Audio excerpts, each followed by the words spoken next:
I've noticed something strange in 42 years of photography. I've seen photographers that have been shooting for 2 years who are building their business, things are booming, they're doing great, and they're feeling really good. And then I've also seen photographers that have been at it for 10 years and they still feel stuck. They're still unsure. They're second guessing every photo they take. Sometimes they take 4 or 5 of the same shot, even though the first one was just fine. I've seen that happen many times. But yet they're still asking, why am I not getting better? And here's the important part. It's not their talent, it's not their camera, and it's not YouTube tutorials that they're watching that's causing the issue. The difference is something almost nobody talks about. And they're not stuck because of lack of information. We have plenty of information everywhere. They're stuck because they learn photography in the wrong order. When people start photography, the first thing they start searching, what setting should I use? So they learn their shutter and their ISO and their aperture just fine. And those do matter. But those settings don't create photographs. Decisions create photographs.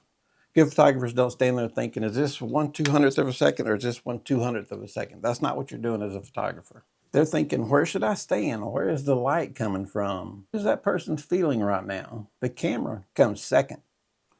The photographers who improve quickly learn light and learn the situation first. The ones who stay stuck are the ones who memorize numbers, and numbers don't teach you to see.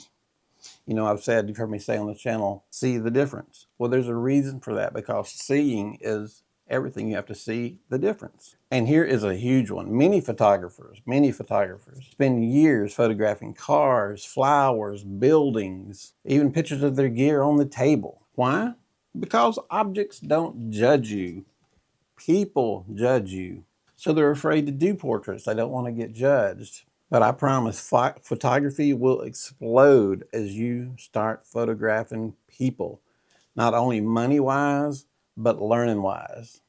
What's the best sales average you ever got out of shooting a flower growing in the yard? It's not going to be near as much as what you're going to get from a bride at a wedding or shooting events or families at the park.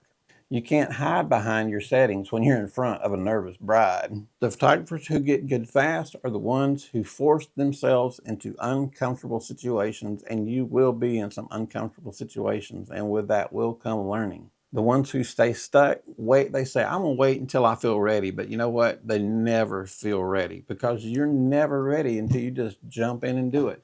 I've heard stories in the past, they used to say, oh, I think it was my granddad said, yeah, I took your mom or whatever out and the teacher to swim. I just threw her in the pool, and swim for your own. Now, I'm not recommending you do that. I'm just saying I've heard these stories. So you got to kind of just throw yourself in there and do it so that you can get the experience to know what to do to handle these situations. And through that, you will improve so fast and so immensely, you'll just be shocked. Plus your money will go up. Everything will just be much better. Your confidence will go up after a few times, and your experience will go up. Now, this third one is important. They stop comparing gear. This one really is a top one for a lot of people, because this will put a lot of people broke and just not enjoying it anymore. Just stop comparing gear. Master the camera that you have. They think improvement looks like a new lens. If I had a new lens, that picture would look better, but no, that's not true probably. So every time they struggle, they think, oh, I've outgrown my camera, but that's just not true. You can take a camera and get great pictures with almost any camera. I've seen incredible photographers use cameras that are falling apart. One of the guys who taught me, I swear he must have had more duct tape than he did camera equipment. Every camera in his bag had tape all over it. I mean, it looked like it was just falling apart. Even his camera bag was falling apart, but he would come back with the most beautiful pictures you've ever seen. And then I see people with $6,000 cameras. I run into them at events, and they don't even know how to take pictures. So it's not really so much about the gear, guys. What gear does is gear helps convenience. Like this Lumix S5, this is my G9 Mark II. This is a Micro Four Thirds camera. This camera has really good image stabilization, but it don't do some things that my Lumix S5 will do. So everything has its place. If I'm needing to get better image stabilization, the Lumix G9 II is going to give me that. But you can get good image stabilization through programs on the computer. You don't have to go out and automatically buy another camera just yet. And I doubt most of you guys are doing vlogging. I don't know why I threw that in there, but Lumix is just known for their image stabilization. I was just wanting to show when you improve gear, it's more of a convenience factor than it is a must-have factor.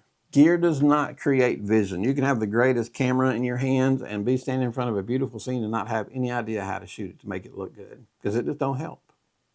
It is just a tool. It's like having a hammer and standing in front of a half-built house going, well, what do I need to do next? If it was me, walk away quickly, because I'm terrible with a hammer. Fast improving photographers ask, how can I make this shot better? Because they want to see. They want to see how to make it better, not blame it on the equipment. They want to walk and look different angles. They want to see with their own eyes how they can make it look better. Stock photographers ask, what camera would have made that shot look better? None of them.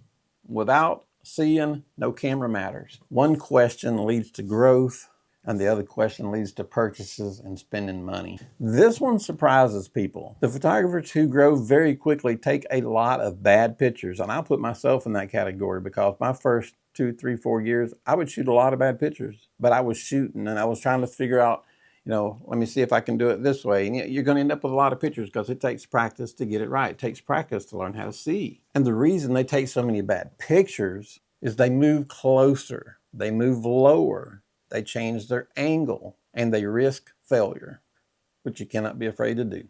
The stock photographer always waits for that safe shot, that safe stop and kiss bride and groom before they get in the car. They're waiting on the safe shot of when the graduate throws the hat up in the air. They're waiting on the safe shots, but don't always wait on the safe shots. Don't miss those shots, but don't just wait on those shots. Find other shots in between, expressions, people talking, little things that they won't even know that you caught. That's what they're going to like when they're looking at the picture. They'll be like, oh my gosh, I can't believe you caught that. That's so cool. That's what they're looking for. The stock photographers that are waiting for the safe shot, they protect themselves from mistakes. But mistakes are what teaches you to see, like I mentioned a while ago. So without mistakes, you're not going to learn how to see. You don't learn photography from being successful. You don't go show up at your first wedding and come out so successful and you go, oh God, I'm good now. I shot my first wedding. Everything is perfect. No, that's not how it works. You go in, you make mistakes, you learn to see. Over time, you progress. If you're new, you're working with a new photographer, and this, I know I mentioned weddings a lot. You don't have to be a wedding photographer to understand this. This can be events, it can be family portraits, this can be anything. I just have a habit. I've shot so many weddings in my life that I talk about weddings a lot, but this can be applied to family portraits, engagement portraits, and can be applied to anything.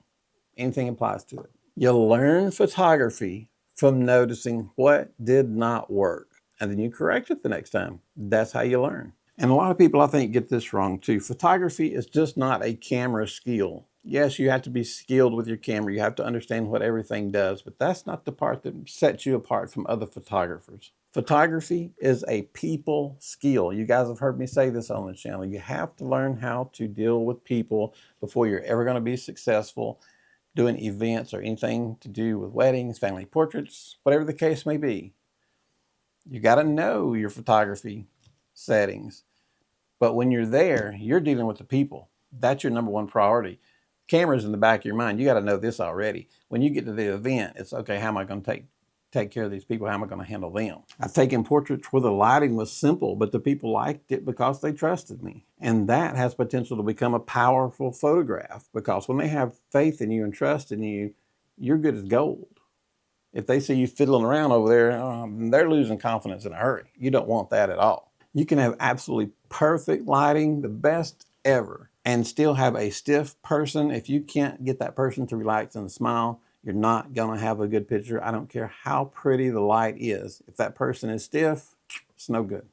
Fast learners in photography talk to their customers. They connect with their customers, and they listen to their customers, what their customers want.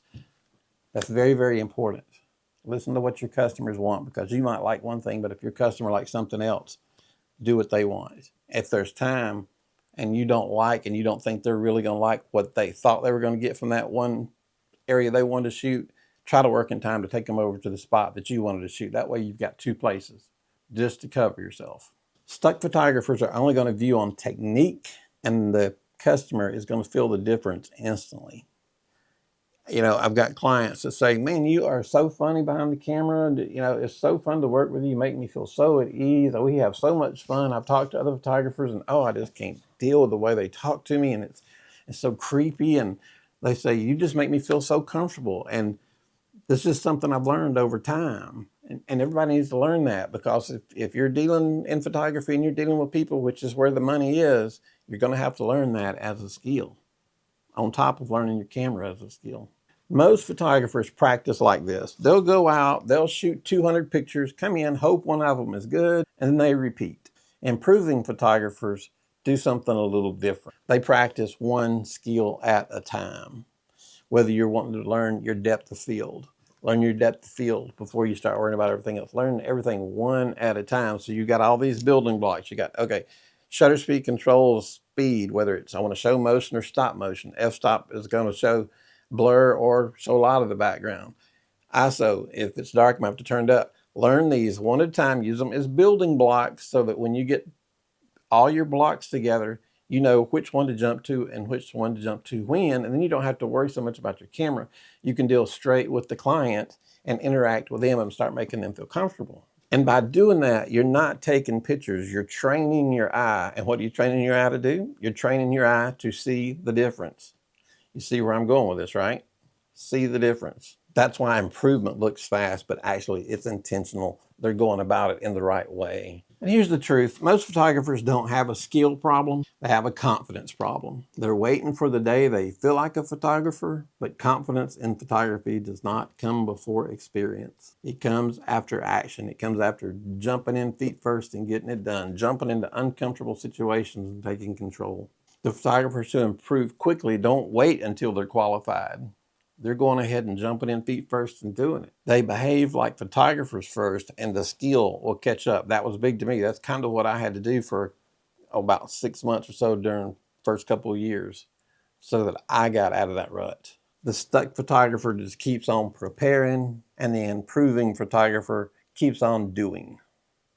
See the difference. And guys, after all these years, almost 43 years now, I've realized you don't become a better photographer when you buy better gear. Although I do buy gear occasionally, but it's more for convenience. And you don't become a better photographer by memorizing settings or watching another tutorial. You become a better photographer the exact moment you quit trying to not make mistakes. Don't be afraid to make mistakes. Now, at weddings, if you're doing this and you're learning, you're still in the area where you're prone to make a lot of mistakes, make sure you're shooting as the #2 photographer. I want to be clear on that. And I know a lot of you guys aren't shooting weddings, so if you're shooting family portraits, it's not that big a deal, especially if you know the couple, because if you had to redo it, it wouldn't be the end of the world. At a wedding, I would not recommend that.